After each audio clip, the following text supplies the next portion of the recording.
The Witching Hour. I'm Jason Horton. I'm Rebecca Lieb. And this is Ghost Town.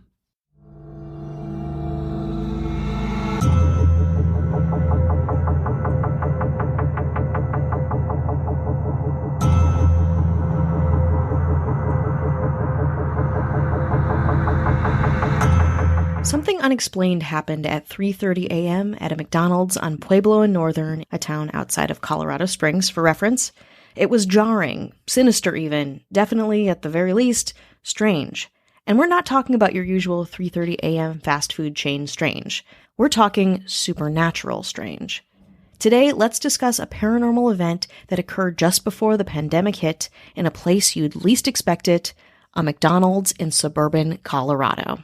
According to the Pueblo chieftain, employers at the Pueblo McDonald's were working their shift like normal. Now, according to their website, the restaurant is open from 5 a.m. to 12 a.m., but the drive-thru opens at 4 a.m. Pretty impressive, again, for a fast food restaurant, and I assume that the employees had gotten there early to prepare. As they began working, employees began hearing strange sounds, which culminated in ghostly shrieking, accompanied by, quote, strange language and barking, from what they describe as the voice of a, quote, phantom woman. Eventually, things got so bad that employees called the police. Investigator Tom Rummer from the Pueblo Police arrived at the scene, wherein employees thought the sound was coming from outside and refused to leave. Rummer tweeted about it via the Pueblo Police the next day, saying, quote, at about 3:30 this morning, officers responded to a business in the area of Pueblo Boulevard in Northern. Employees reported hearing a woman screaming and making demonic sounds, to include speaking in strange languages and barking. They were so unnerved by the sounds that they, ... and then he continues in the next tweet, they said they wouldn't be going back outside their building until after the sun came up. 3 officers searched the area, but didn't come up with the source of the disturbance.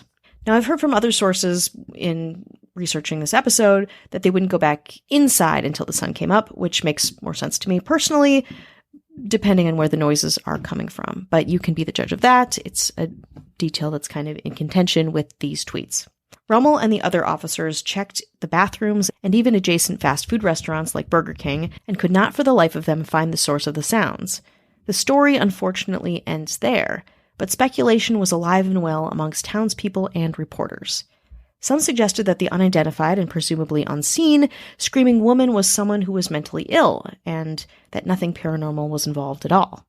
However, the reaction of the McDonald's employees is notable, thinking things were safer when the sun came up, and also quoted to be disturbed to the point that they described the experience as demonic. That's not something, in my experience, that would feel like a normal employee would say if they were just normally scared. But again, that is just me. While some might explain away the haunted McDonald's as having perhaps a mentally unstable visitor somewhere heard throughout the restaurant, paranormal experts seem to disagree.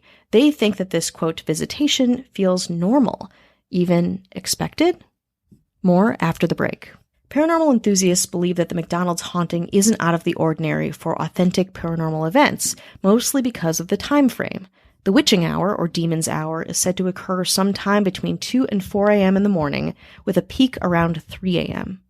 The idea of a witching hour began as early as 1535, when the Catholic Church prohibited activities during the 3 a.m. and 4 a.m. time frame due to emerging fears about witchcraft in Europe.